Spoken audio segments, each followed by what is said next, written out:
Continuing education knows that at the end, students want to graduate, and we can help them do that because we take the time to really listen to their needs and we understand all the different options that are available across the campus for them. We don't take a cookie cutter approach. We realize each student comes with their own story. So whether it's a part-time student looking to complete a degree program or someone just looking for online courses, we're there to connect them to the resources of the university.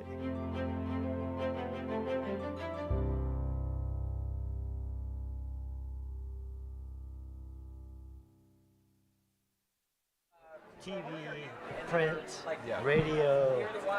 No, we're actually. And I was trying to say yes to everything. Because you can't afford to say. Yeah. I don't know if you felt this way too. I didn't feel like, okay, well, I don't want, especially if there's someone else out there. Okay. My product, all my opportunities. And If you were looking for a media mashup, you've come to the right place. My name is Ralph Gregory, and I am originally from the south side of Chicago, where politics is sport. All politics, both parties. And that's all you need to know about me. Today is Wednesday, April 10th, just in case you didn't know. It's 10:30 in the morning, and this is panel 17991, and its title is Fox versus CNN versus the people. So we're going to have some fun today. But first, a word from our sponsor. The University of Colorado, Boulder, Colorado's flagship university, honors and recognizes the many contributions of indigenous peoples in our state. CU Boulder acknowledges that it is located on the traditional territories and ancestral homelands of the Cheyenne, Arapaho, Ute, and many other Native American nations. Their forced removal from these territories has caused devastating and lasting impacts. While the University of Colorado Boulder can never undo or rectify the devastation wrought on indigenous peoples, we commit to improving and enhancing engagement with indigenous peoples on issues locally and globally. We will do this by recognizing and amplifying the voices of indigenous CU Boulder students, staff, faculty, and their work. By educating, conducting research, supporting student success, and integrating indigenous knowledge. By consulting, engaging, and working collaboratively with the tribal nations to enhance our ability to provide access and culturally sensitive support. By recruiting, retaining, and graduating Native American students in a climate that is inclusive and respectful. Thank you, Chancellor DeStefano. Okay, one other thing. We want you, the audience, to ask questions. Here's how. Just raise your hand and a producer will bring you a note card. There in the back, and they'll come up. And you can do this at any time during this conversation, and that's what we're having today, a roundtable, which is really a conversation among our panelists. Print your question, and that will be passed up to me. Please write legibly, briefly, and to the point. If you are a student, please write that word at the top. All righty, let's get to some media punditry. Starting at the far end of the table, Marcus Broccoli. And I'm going to take a drink here so you have a moment. If you read Marcus Broccoli's bio, you already know he's the local boy done good. But did you know that in 2008, he resigned his position as managing editor at the Wall Street Journal shortly before Rupert Murdoch's News Corporation announced a takeover of the Journal's parent company? Just technically, after. I'll bet he's got some stories. That's when he was hired as executive editor of the Washington Post. During his 4-year tenure at the Post, they won 7 Pulitzer Prizes, making it the second most visited American newspaper website behind that of the Wall Street Journal. Marcus stepped down as editor at the end of 2012 and took on a new role working with the Post's parent company just before the Post was sold to Jeff Bezos. Since 2014, Marcus has been the co-founder of North Base Media, an investment firm focused on digital media opportunities in emerging markets, enabling media companies to engage audiences better. Murdoch and Bezos, I'll bet there's some stories there. Also, next to Marcus, you'll see John Spencer. John is a combat veteran of both the Afghan and Iraq wars, conflicts. And he is also an author and one of the world's foremost experts in urban warfare. He is a military advisor to generals and our leading military folks. And last week, he debated someone by the name of Elon. Sitting next to John Spencer is Benjamin Teitelbaum. When Max graduated from Notre Dame in 2018, he and 2 others were just plain fed up with the partisanship so common in both TV and print media. So they said, our generation needs a new alternative, let's build one. So they started Roca News. It's a down-the-middle outlet delivering fact-centric stories to approximately 5 million followers across social media platforms that include Instagram, TikTok, and YouTube. They also have a newsletter with more than 200,000 subscribers, and recently they launched an app that gamifies the news. That should be interesting, which is now approaching 40,000 monthly active users. More recently, Max and his 2 partners made the Forbes magazine list of 30 under 30 in media. Now, right there alone, you've got 3 serious professional news junkies. But we are not done yet. Max Towie, right, Max, right. Despite his youthful appearance, he has long been studying traditionalism in geopolitics, not just in the US, but in other small d, democratic countries, Sweden, Denmark, Norway, Finland, and Iceland. As you probably know, traditionalism is a philosophy that is associated with a restless subsection of the right. Professor Teitelbaum spent years infiltrating this strange group of self-styled thinkers, gurus, and philosophy, folks like Steve Bannon. Thus, his 2020 book about the rise of the populist right. I'd imagine he has some interesting things to say about modern media. Sitting, that was Max, so now I think we're up to Lisa. And Lisa has been in a variety of capacities, including Deputy Assistant Attorney General and Senior Legislative Strategist for the ACLU. Lisa has testified to congressional committees and authored articles such as "The Billionaire Behind Efforts to Kill the U.S. Postal Service." Charles Koch. In 2020, Lisa was my guest on a Boulder TV talk show in which I introduced her as a Supreme Court junkie. And she went on to regale viewers with tales of big money lobbying of certain justices. You know who they are. And corruption in the federal court system. Lisa was well ahead of the curve 4 years ago, since it's only this year We are learning details of undue influence on the Supremes in Washington, and it's not a catchy tune. And Lisa, I hope you brought some more dirt for us today.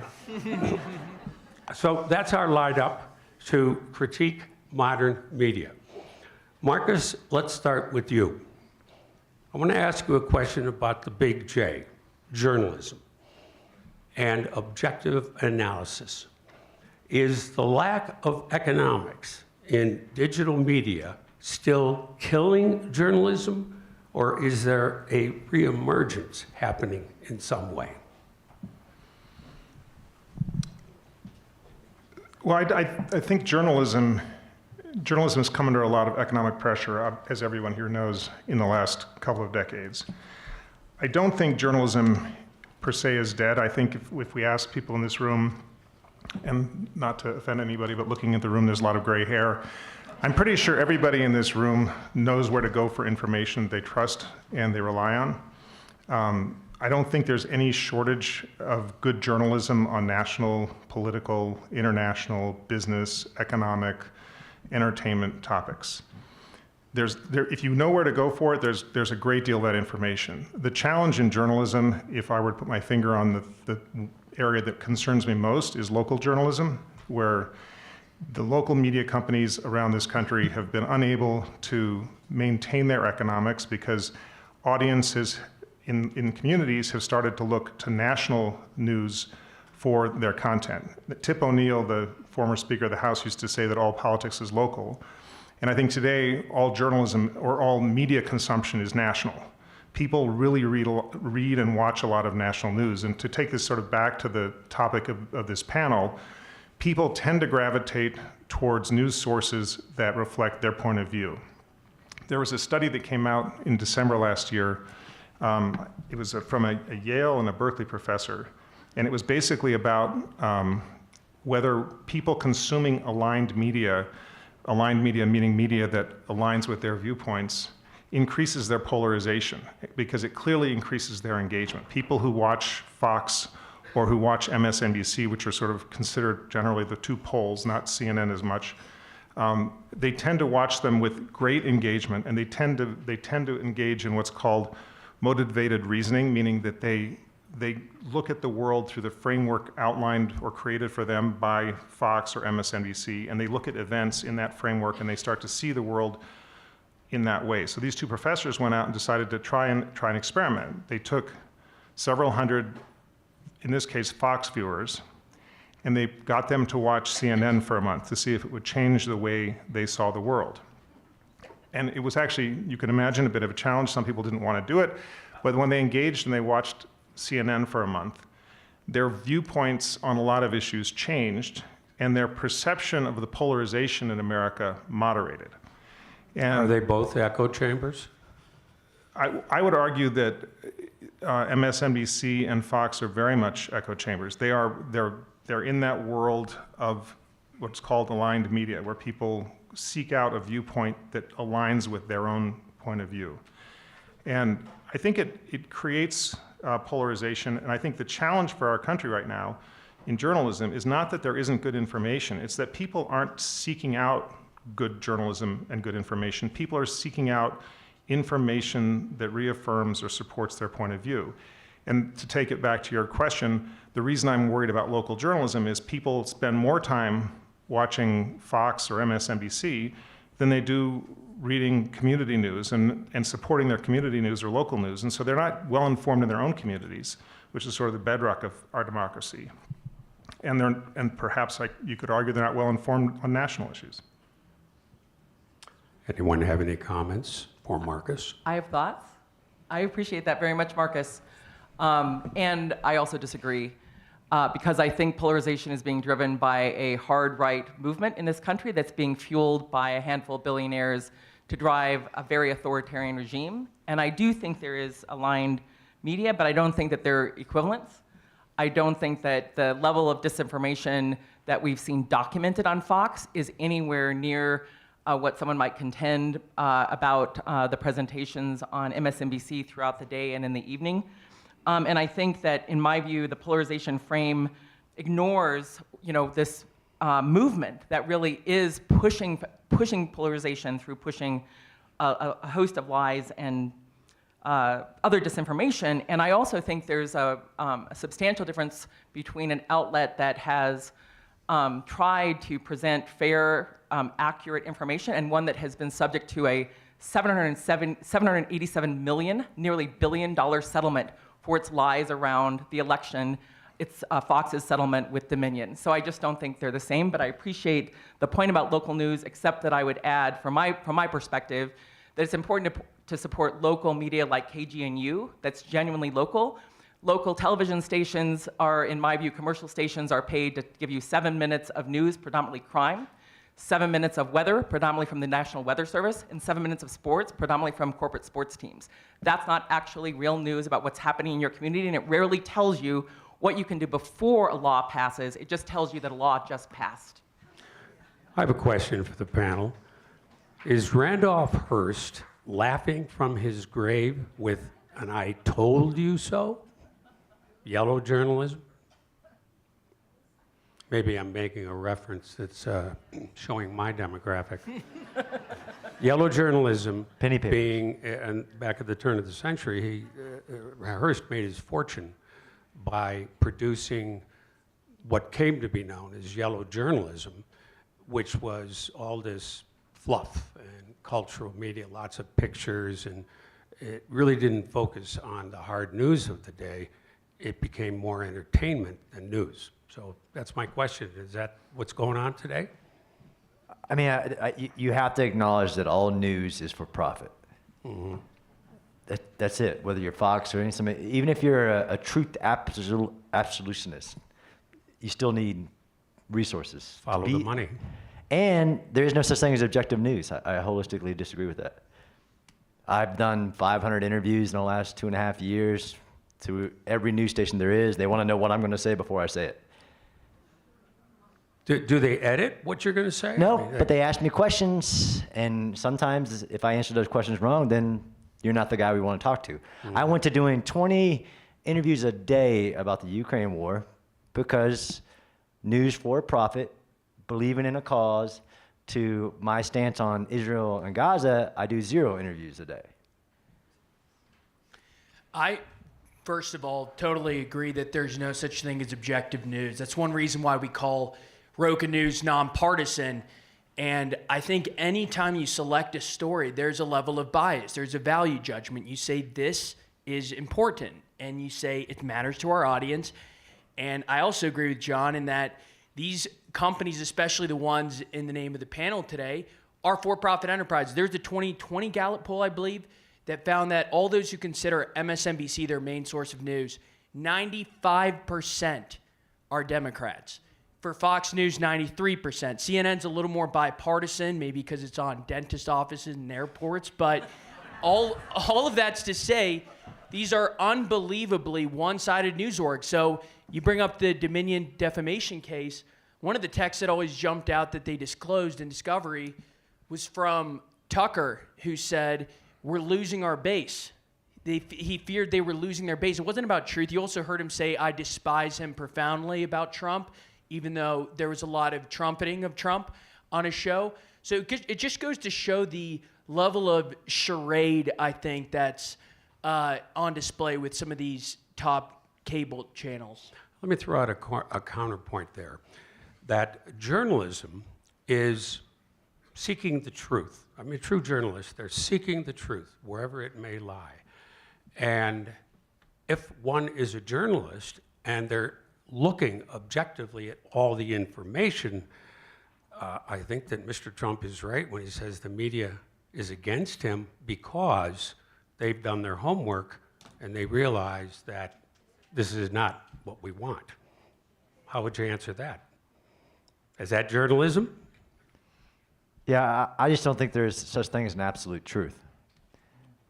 There are facts, but in the pursuit of news, we pursue somebody that trusts their interpretation of the fact. There is no such thing as truth. Well, I'm going to have to stand up for the Enlightenment here, and take a swing at the importance of truth. I think there are truths. I think there are facts that are demonstrable. I think there are people who try to, spin them. Obviously, there's the line about lies, damn lies, and statistics. There's lots of ways to spin. But I believe in objective truth. I believe there's science that's real, that's well documented, for example, on climate change. I don't think everything's up for grabs. And I also think this question of objectivity in some ways is maybe the wrong frame, not that it's not the frame that people use, but it's always been the case that in reporting, whether it was Ben Franklin's newspaper or other papers, throughout history since the printing press emerged, editors make decisions about what stories to tell and what stories not to tell. That's just part of the news. That doesn't mean it's unobjective or objective. It means there's a decision-making process, and it has been happening for a long, long time. I don't think that delegitimizes the information you receive as long as the information you receive is accurate and backed up to actual material evidence, experts, and the like. So I'm just going to have to take a stand for the presence and the reality of truth. So I'll counter with that. No, it's great. It's great. So one of the movements is the attack of trust. You trust what she just said until you find somebody else that can convince you convincingly that you shouldn't trust that person. And that's what we're seeing in the news. Whether it's Elon Musk, Tucker, anybody else, to question what you believe is the data that is irrefutable. It's the truth. It's facts. Facts don't have opinions. Facts don't have interpretation. It's the data. But I agree with lies, damn lies, and statistics. I can convince you otherwise. We're in a world where trust is being challenged, not truth. Trust is being challenged, and do you trust her or you trust me? So Benjamin, Benjamin, you spent years infiltrating far-right groups. What did you learn? That experience, how did that inform you? Well, it's curious that you frame it this way. I've been listening to this conversation, thinking about it in relation to the title of this panel, because this is CNN versus, Fox versus CNN versus the people, ?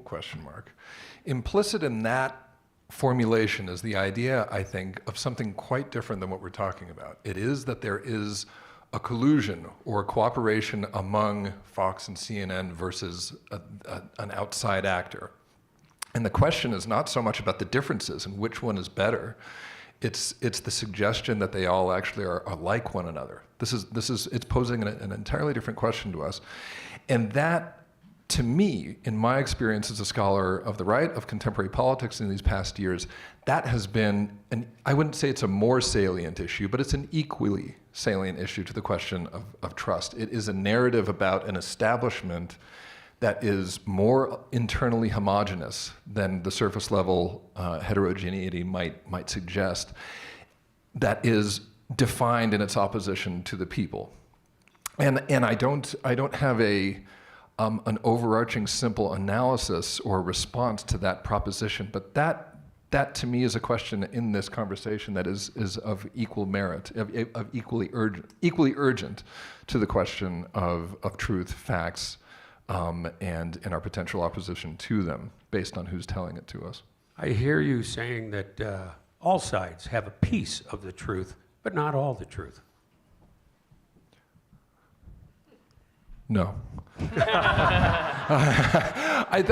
I'm actually not commenting on that issue. I think that we ought to be having a conversation about. Think of it in these terms. The title of this panel suggests to us that there is something inherently common about CNN and Fox, and what they share in common is their opposition to us. That's a provocative question to me, and it's not one that I respond to with a simple rejection or affirmation. And embedded in that is also a question about whether or not there is such a thing as an American people. That's a very dangerous concept, especially when framed in nationalist terms. And embedded in that is also, I think, an intolerance or an anxiety surrounding the possibility that our media landscape might, in some sense, be defined by commonality and consensus. I think that disturbs a lot of Americans. But it's a vital question. I think the last 2 years in particular, the conflict with Ukraine, our confrontation with an ascendant Russia and China, ought remind us that the divisions that we have in our society might not be as deep and as all-encompassing as we think they are. Well, I think that last line underscores the reality that they are enemies of the people because they've created these sort of phantoms of division. And there are real differences, there are real divisions, but they've amplified them in such a way that Americans are more polarized than we've ever been. And again, there are substantive differences. It's not to downplay those issues, but they've created this terrible binary of good and evil, and they each tell their audience that the other side is evil. And I think that you see that reflected in numbers. You see it in the fact that most people are way off when you ask them questions like, what's the hospitalization rate for 30-year-olds during COVID? And the average respondent wasn't one order of magnitude off, but between 1 and 2 in some cases. And you look at that and it's like, well, why is that the case? It's because fear-mongering tactics sell. Similarly, if you ask most Americans who watch Fox especially, what are the crime trends in the country? Because of the percentage of Fox News attention that goes toward crime, they'd say, oh, it's going up, it's hell. I mean, I remember I had people, we were inviting guests on to come to New York, and they said, is it safe to walk outside there? And it's like, New York is fine. In 1993, 30 years ago, there were 2,000 homicides. Last year, there were 435. It's 1/5 what it was 30 years ago, the good old days. So I think there are all these fake realities and perceptions that people have in their minds because of Fox and CNN, and it's all entertainment. And I think it's fascinating when you talk about, because I think this is a big and fascinating difference is there, there's like the Stephen Colbert line of, well, truth and reality has a liberal bias, is what he said. And I don't believe that. I think that both sides are very guilty. You could argue you shouldn't do moral equivalence, but I think there is... You shouldn't do moral equivalence. I'm going to argue that. But I do believe they are more or less the enemy of the people, and they've deteriorated relations between genders, races, and mostly between Americans and our institutions. I'm gonna have to defend CNN, and I haven't been on for a while on CNN, so this is not some sort of self-interested pitch to get on CNN.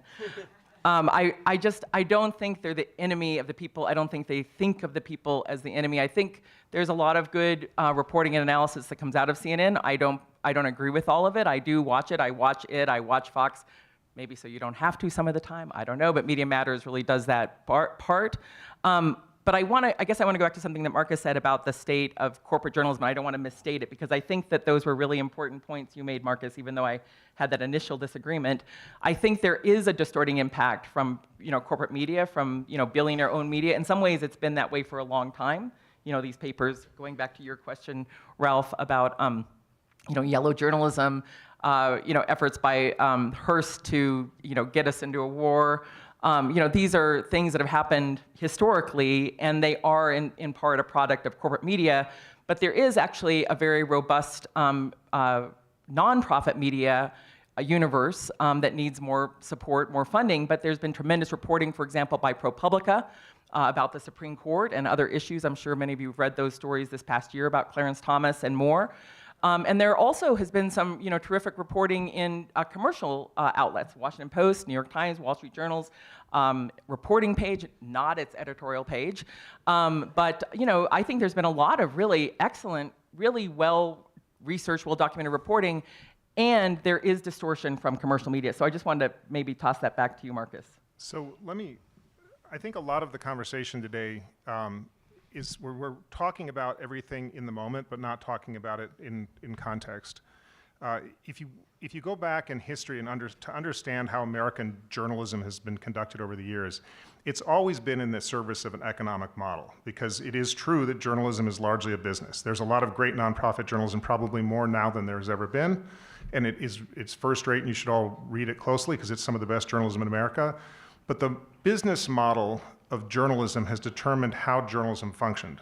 So when William Randolph Hearst was doing yellow journalism, tabloid journalism, he was doing it to sell newspapers, because it was the first time that you could actually print enough newspapers to make money selling newspapers. The printing presses rolled 24 hours a day. The reason you always see in old movies the kid shouting extra, extra, selling newspapers, is because the presses were running all day and they kept replaying the front page. And how did you sell the maximum number of newspapers? Like, having scandal on the front page, have a war in Cuba.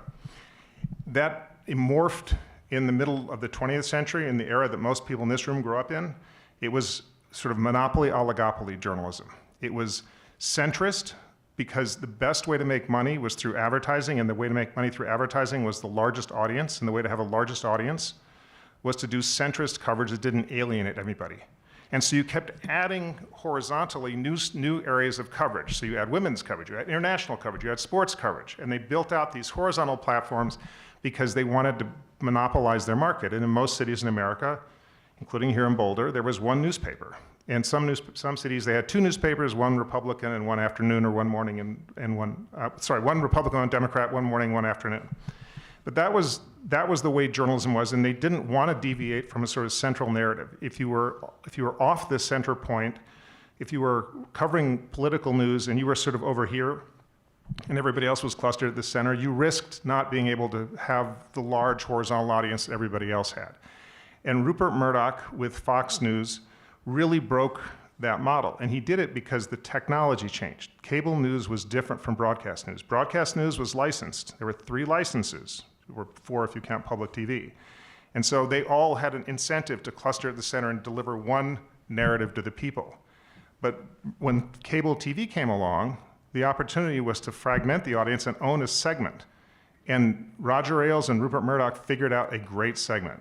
They figured out that there were a lot of people who felt disgruntled and didn't like the centrist point of view, and they had a different perspective, and so they started covering news from the right. And that set the model that other media companies have subsequently followed. The internet has changed the model for print journalism, for traditional media. So today you have lots of fragmented, small verticals that serve specific audiences. I don't know, Max, what you think of your core audience is, but I'm sure your audience is not, you're not thinking of your audience as everybody. You're targeting a specific area, a certain kind of people, a certain kind of reader, and you're going to deliver to them a version of the news that interests them most, right? And this is what's happening in America today. People are consuming news according to their demographic and according to their little vertical. And that accounts for this fragmentation of the public conversation and the question of what is a fact and what is truth. I 100% agree with John that there are facts. There are facts, and people pretend there are not facts all the time, but there are facts. I believe that there is there is a truth, but none of us ever fully gets there, but we try and get as close as we can in mainstream journalism, or in good journalism, traditional journalism. But I would say, it's not simple. If you take a snapshot of today's journalism world and you describe media as a spectrum, right? It goes all the way from the New York Review of Books on one side to what's Alex Jones's thing called? InfoWars on the other side. And they all travel under the banner of media, all under the banner of journalism, and they're not. Anyway. I've had a number of questions that relate to the media following the money and narrowcasting, which is the term in broadcasting, meaning they're going after one audience rather than the broad audience. And this raises a couple of good questions. Here's one from a student. How do we financially and socially support moderate news? First of all, and this will be a segue to an attempted answer at that question, but to Marcus's point, I think that audience first model might sound nice and fluffy and, we care about the people, but in reality, it's servicing a consumer base that expects a certain product. And if you don't deliver that product, Fox News viewers will go to Newsmax, which is now apparently controlled opposition because the Qatari government made an investment. But for a while, it was the next great thing in real conservative journalism. CNN viewers will go to MSNBC, et cetera. So I think that's real. I think one of the things that helps a news organization like us stay as balanced as we can be, even if we fall short of that platonic ideal of objectivity. But one thing that helps us is we know that we're going to lose a lot of people if we lean one side because we have a super politically diverse audience. Everyone from Cory Booker to Lee Stefanik, Joe Rogan to Mark Cuban, and more importantly, the young people we meet. I think if there is a thread, it tends to be moderate, apolitical, people just utterly disenfranchised. 50% of the country identifies as politically independent. That's a record number. So I think there's a huge percentage of people who are tired of a sort of sneering, snobby, coastal elite media, and then also the obviously populist and angry conservative media. So I think we've reached that people, and yes, we may over the course, there will be like an invisible hand effect toward more anti-establishment coverage because we get those people. But I think you are, Walter Cronkite had, I think, 4 times the audience of all the primetime cable shows combined. And he knew that the conservative uncle was watching and the liberal niece was watching. And I think that helps keep you in the middle of the lane. In terms of business model, I don't think there's a good one. I really don't. I think the best attempt is selling your own product, because if you're ad-based and then you're impression-based, you skew virality, you skew clickbait. And if you're subscription-based, which sounds nice, I think you skew more ideological, where people will pay you, kind of like the Free Press and New York Times, if you advance their ideological chips in a way. So I think it actually leads toward more partisan and aggressive news, because who wants to, pay for vanilla? They want to give you some, juicy exposés and hot takes. So I think there's no perfect model. I think the closest thing to independence is selling your own product, and sorry to ramble, but I really thought that was important. Max, you've got 5 million followers of free, fact-centric news. And how do you make money? Well, this question's top of mind. I mean, we've moved toward an ad model with sort of, advertisers you align with, and they've never, a lot of the ones, we're not getting JP Morgan Chase. There's a lot of smaller companies that reach young people and are relatively newer brands because they tend to align with us more, a lot of health brands, et cetera. And that's how we make money now. We view it as imperfect, but we also believe you can set up parameters and you can have editorial discipline. And again, if there's ever a sense of skewing of your coverage, your people will leave you. So right now we're ad-based, but we're moving toward subscription. And as I said, I think ultimately a product, because that allows you to reach a lot of people at once and sell something that is sort of self-sustaining as opposed to outside capital or outside ad money. So I want to clarify what I said about absolute truth versus truth, and nothing in life is free. If you want information, you want news, you either pay for it in your time, you pay for it in advertisements coming in your face, you pay for it, even if you're a nonprofit which relies on operating costs and donations, things like that. Nothing is free, but we have a society who says, I don't want to pay for this, I want all this for free. Then you don't want the truth. Well, it used to be free. Now, I'm talking about something that predates most people in this room. It was called the Fairness Doctrine. And prior to 1980, I believe was the year that they changed this, that any broadcast outlet, and I believe this applied somewhat to print too, that if they were having any coverage of a political candidate, they had to provide equal coverage to the candidate opposing that individual. Equal fairness, you had to give equal time. And so it back then, now of course this is back in Walter Cronkite days, where we had one shared reality because of the concentration of media, and now with the internet we have thousands, somewhat chaos, and people are choosing echo chambers. So should we bring back the Fairness Doctrine? But it's still not free. I think we should bring back the Fairness Doctrine. I think there were a number of efforts to assail that doctrine, predominantly driven by the right wing at the time, called so-called conservatives. And it has had a negative impact to not have that doctrine, to not have that enforcement. But we've also seen an assault on basically all of the levers of government, an effort to try to have the FCC not do its job, even when it was attempting to secure information about ads run in major markets, so that there would be some information about who's really buying these attack ads, these dark money groups that are spending heavily in elections, that, due to Citizens United, that terrible decision that, I can go on about that in a second, but a decision that was improvident and wrong and should never have been issued because Clarence Thomas, his wife, had received $500,000 from Harlan Crow as that decision was pending, in order to start a group to take advantage of that decision. But that decision caused a chaos in our political system. It injected billions of dollars, literally since 2010, into our elections, without any information, for the most part, about who's really funding those attack ads. So the FCC tried to do something about that. There was a heavy pushback, but they were able ultimately to get some disclosure in the major media markets of if a group buys an ad, who that group is. But even then, what's happened is these right-wing groups have created these shell corporations so that you only know the first shell, not the second shell or the third shell. And so the fact that we don't have that kind of reform in our political system, we don't even have the baseline of disclosure to deal with this erosion, this attack on the Federal Election Campaign Act, means that we have a lot more disinformation happening at the most crucial moments around our elections. Can I just, let's go back to the question on the fairness doctrine. The fairness doctrine applied to broadcast television. It wouldn't apply today to cable television because it's not governed in the same way. It wouldn't apply to the internet.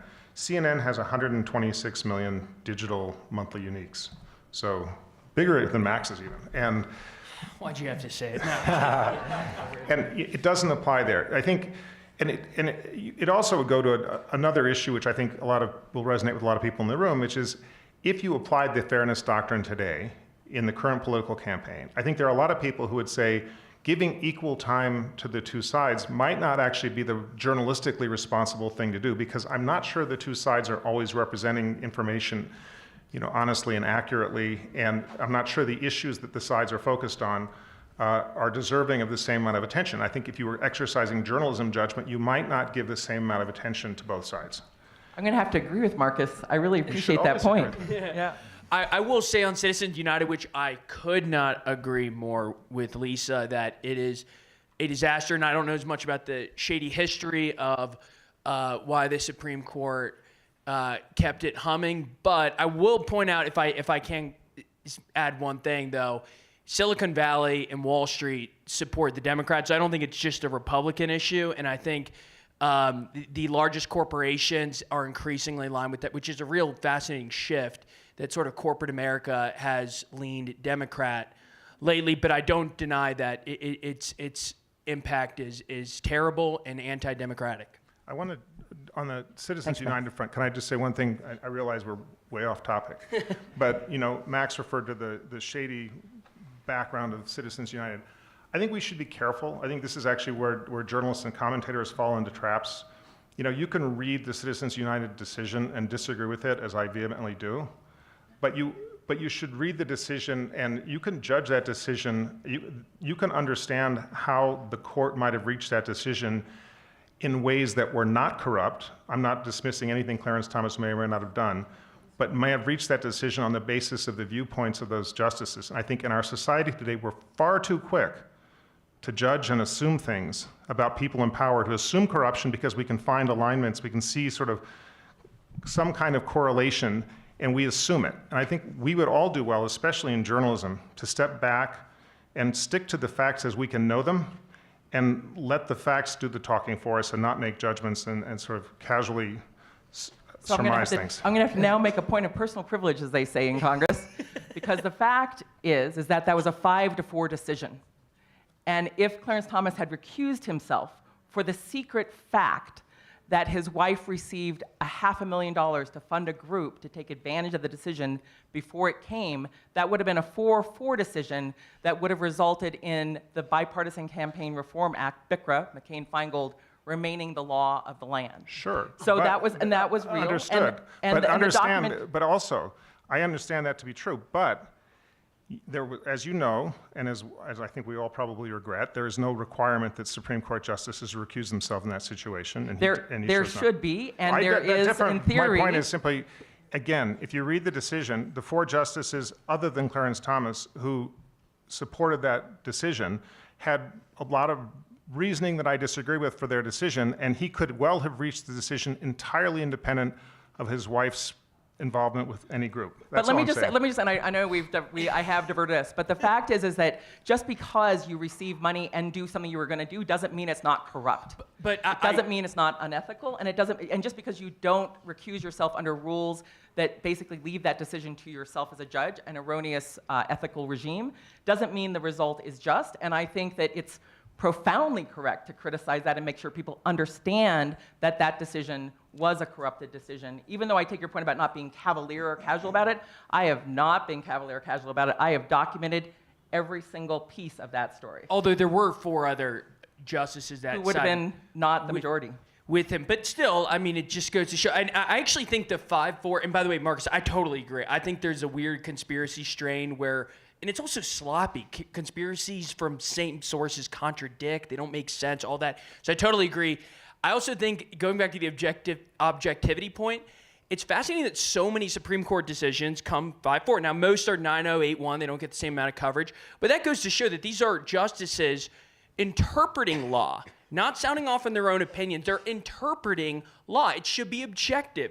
And yet there are still so many 5-4 decisions. So I think that's, and predating the crazy polarization, a lot of these justices were confirmed. Like, you look at Scalia and RBG, and they were 3 votes combined against them for their confirmation hearings. I mean, it goes to show these are renowned judges, and they still disagree so much. So I think that's a fascinating point about, yes, there are facts, but there's also the interpretation and values and all that will disagree. Okay, I'll just getting make the plug back, for the getting Supreme back Court panel to tomorrow. media. Hang on, Lisa. Getting back to media and money, there's several questions up here that relate to how do we find objective information.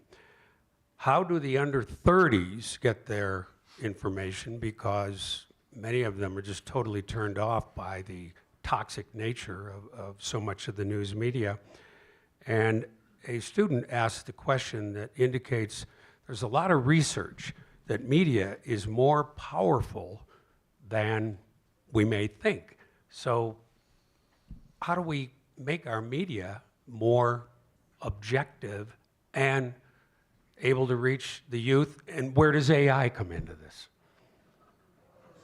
So I think well, That last one snuck in there. yeah, the last one got in there. I think, well, AI has the capability to change everything we believe is true. In the ability to seek out objectivity, seek out truth. It has that ability. But I think the question is wrong. Is how you want the easy answer. How do I find objective source of news? One is stop looking for a single source. Yep. You have to make your own. Agreed. The whole reason for institutions of learning is to teach you how to critically think. Yep. Seek out the facts, make your decision, stop looking for a single source of information. Yeah, go on.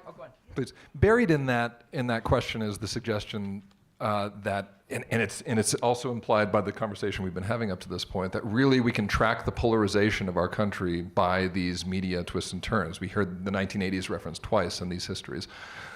Just yesterday, I was sitting on an incredible undergraduate thesis panel for a student who's also volunteering in our conference today, studying and tracking polarization over time. Does it track with these media developments?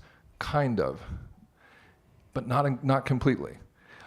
We haven't addressed where that and why that need for polarization, for demonizing the other side, why that is so beneficial, why there is so much currency in that in this media landscape and in this media industry.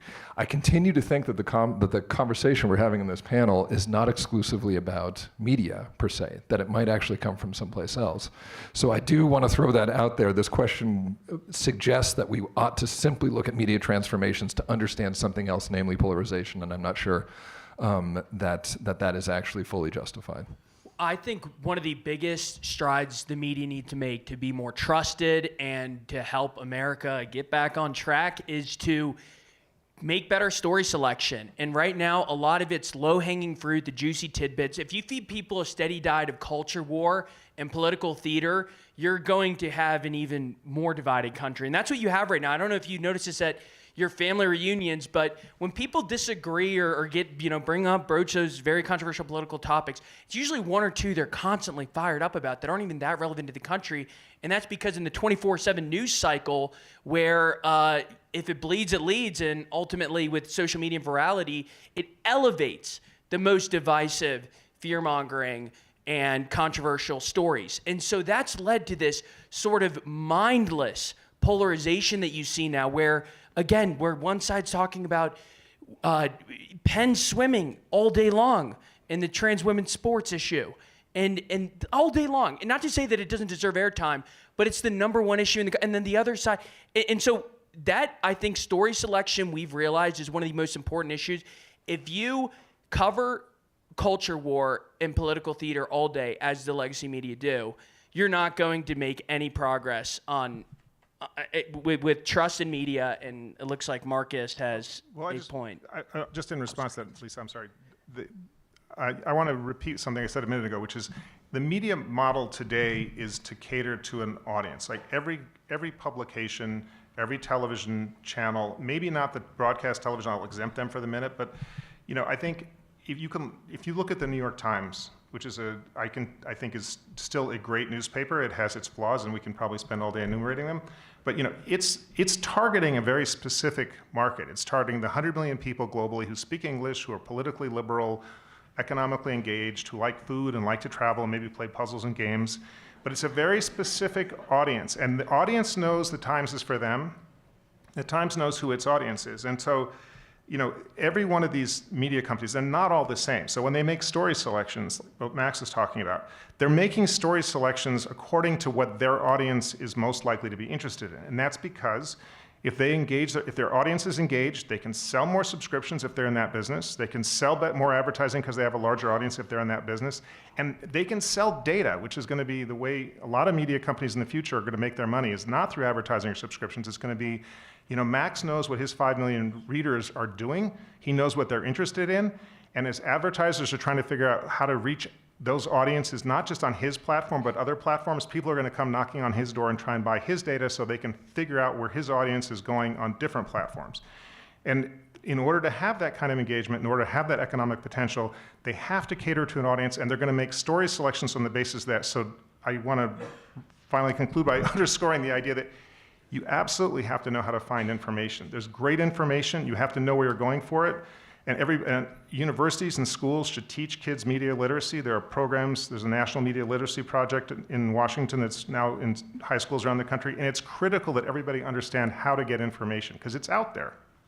I just want to second that about media literacy, and I wanted to say I agree with John's point as well about the importance of seeking out multiple sources. For me, I really look to a number of investigative journalists across the country, both at the national press and in-state outlets, to see how they're covering key issues. And I speak with a lot of reporters and investigators frequently, share research that we have, and then see what they do with it, see where they go, see what they find. And I really, I have to say, I have a lot of confidence in the integrity of investigative journalists. I don't know about political horse race journalists. That's a different sort of a machine. But the fact is that they constantly ask me, what's the proof of this? Where's the evidence? What's the data? Where did you get this from a FOIA, an open records request? Where is this data in this particular place? Or where did this information come from? And so I find them to be, very skeptical, scrutinizing, and very careful in how they tell those stories. But that's a particular part of journalism that I follow closely, investigative journalism, which is distinct from some of the commentary for commentary's sake journalism. Okay. Caught me unawares. There's a couple of questions that relate that one of the panelists, I can't recall who, mentioned there's a commonality of all media. Now, is it only that they're all programming for the money? Is that a fair statement?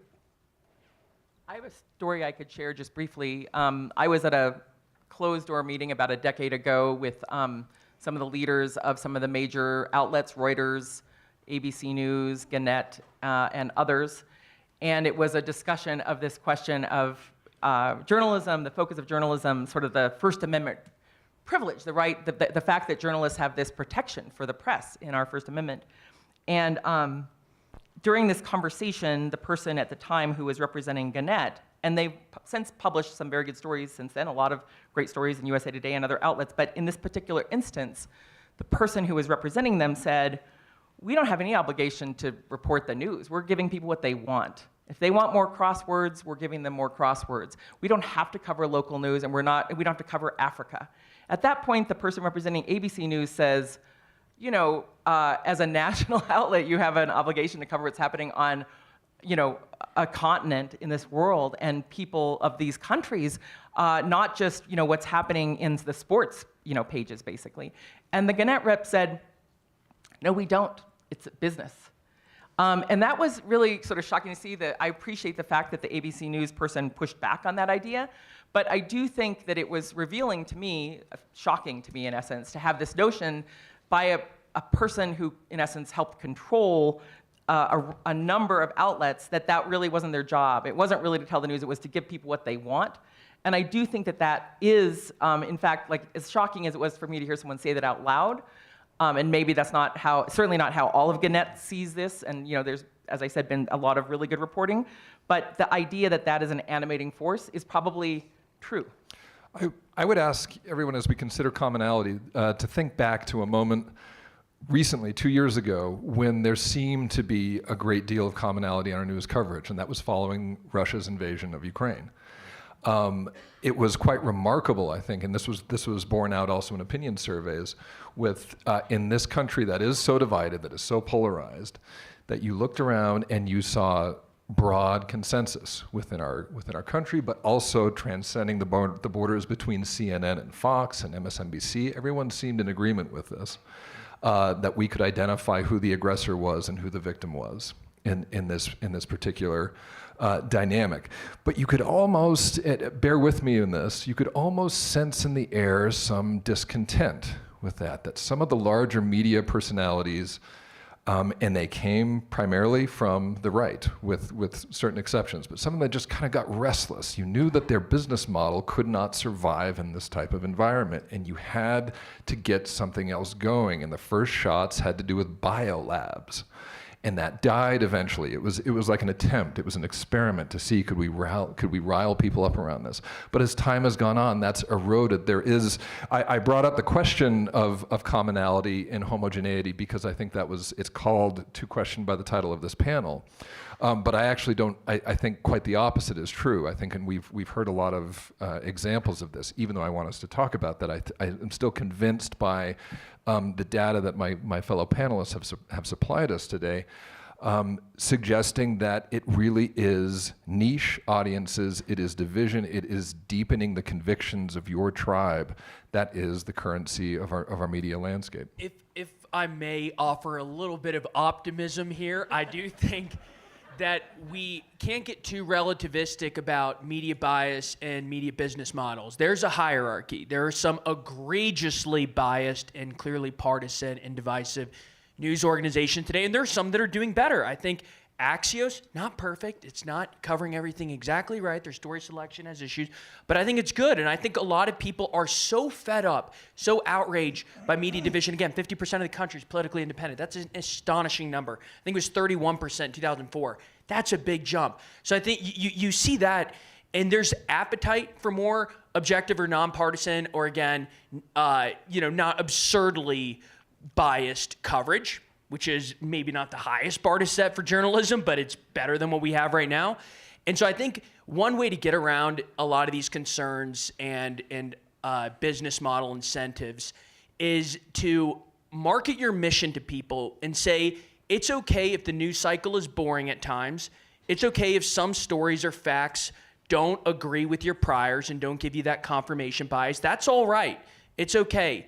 But it's good for you to get more objective information. And so kind of suck it up. You're tired of the status quo and look for a different viewpoint. And I think that's one reason why we've been able to attract this incredibly politically diverse audience at Roca, is you tell this to people, and then it's our job to have the editorial discipline and also the business common sense to know that we've got to sell what we promised. Okay, we're down to maybe 6 or 7 minutes, and we know the only constant in life is change. So what are the trends, if any? Where are we going with our media? Let me start. I want to throw out one more set of statistics because I think it's important. The average viewer age of the television networks we've been talking about, CNN is 67, Fox is 68, MSNBC is 71, almost old enough to run for president. The number of people the reach of these television, of the cable channels today in America, maximum reach, 70 million households, down from 90 million households a few years ago because of cord cutting. The average audience size of the most widely watched cable news channel, which was Fox last year, was the average audience size at any given moment, higher and lower at different points, 1.2 million. This is a country of 330-something million people. It's the lowest audience size they've had since 2015. So the future of media is probably not any of these companies we've been talking about today, as inflammatory as conversations about them can be. The future of media is going to be things like Max, who's now going to have 5,200,000 users. The future of media is going to be, it's going to be digital, it's going to be niche, it's going to be people paying for content they like, it's going to be content that's created by individuals that's delivered over platforms like TikTok. And remember, every one of those social media platforms, their algorithms drive people into these little cul-de-sacs of like-mindedness. And the secret to success in media is to figure out how to serve an audience in a way that makes them feel like they should pay you, or they should pay you with their attention, so you can sell advertising. And I think keep your eye on local media. I think it will come back. I worry about it, but Boulder is a great place to look at local media because you have the Boulder Reporting Lab, you have Colorado Public Media, you have the Colorado Sun, Colorado Public Politics. There's tons of media. The problem with media as it is today is it's very fragmented. How do you're going to look at 8 different websites every morning to find out what's going on as opposed to reading the newspaper. But I think one of the solutions that's coming down the pike is people are going to build with algorithms and AI, to your AI question, mechanisms for tracking the news that you care most about from outlets that you trust, and from outlets maybe that can be trusted if you have good judgment. So for me, it's stop fighting to maintain the past and adapt the future. Just with all these statistics, I spend an inordinate amount of time on X and other platforms because there are superpowered individuals that have the ability to influence our minds and the minds of our youth greater than any mass media ever will. And if that's not adapted and then mass media change to adapt to that global change, then they'll wither on the vines like penny papers did. I'm concerned. I won't offer any predictions about the future of media, but I can give you a reason why I'm concerned about some of these developments. It's not just the fact that we're all going to go into smaller and smaller and more devout echo chambers. I wonder about some of the lies of the experience. I'm sitting next to 2 people who I think have much larger Twitter followings than I have. And yet I can also become intoxicated with the feeling on Twitter that I too am really close to the levels of power and that I too have a hand or a voice in decision making. I think that's a lie, and I wonder long term about the effects of that, of becoming disgruntled, of becoming resentful for this experience. I'm hopeful that there will be some sort of bounce back. I think it's very hard to predict what will happen beyond 5 years from now, but there's such awareness about the laughably polluted and biased media landscape that I think there's going to be at least more interest in saying, okay, even though they're feeding me what I want, I'm going to look elsewhere and challenge my echo chamber in some way. What I will say is I don't think tech is the solution at all. It's funny to hear tech bros pay. Well, news bias is a human problem. We'll get over this quickly. Then you look at the launches of OpenAI or Microsoft's ChatGPT. You look at Elon Musk's Grok. You look at Google's Gemini. All these chatbots that are supposed to be, tech will figure it out. They won't. And even if there are tools that are developed, it'll be humans who have to decide to use them in a smart way, because social media as it is, and certainly the AI chatbots, are not going to solve that problem. I'll just say that I agreed with everything Marcus said in that last answer, and also what Max said. And I just have I still have hope. Maybe I'm just an optimist in that way, but I feel like despite this issue, or maybe it's not, maybe I shouldn't be concerned about this issue of the growing independence, because I actually think that when you look at the elections outside of the media, you have, I think, a growing awareness about key problems facing society. You have more discussions of the concentration of wealth than we've ever had. You have more discussions about labor rights. You have more discussions about the effect on the environment. And so even within this landscape, actually there's a lot of good things. There are a lot of good things happening in terms of raising public awareness. And that gives me hope. And I'll also say there is a tremendous media reform outlet out there called Free Press that's worth looking at some of their proposals for reform on this question, the question that Ralph posed earlier. And just want to thank you all for coming on Wednesday morning to hear a rambunctious, arousing debate about these issues, and a joy to be on this panel with these fine panelists and with our host. Okay, lightning round. Are you hopeful for the future of media? Yeah. Okay. Hope is all we have. No, I'm sorry. I second John. Hope is all we have. Hope is an act of resistance. All right, well, I think we're out of time, so I want to thank our very interesting panel, Marcus Broccoli, John Spencer, Benjamin Teitelbaum, Max Toey, and Lisa Graves, and thank you.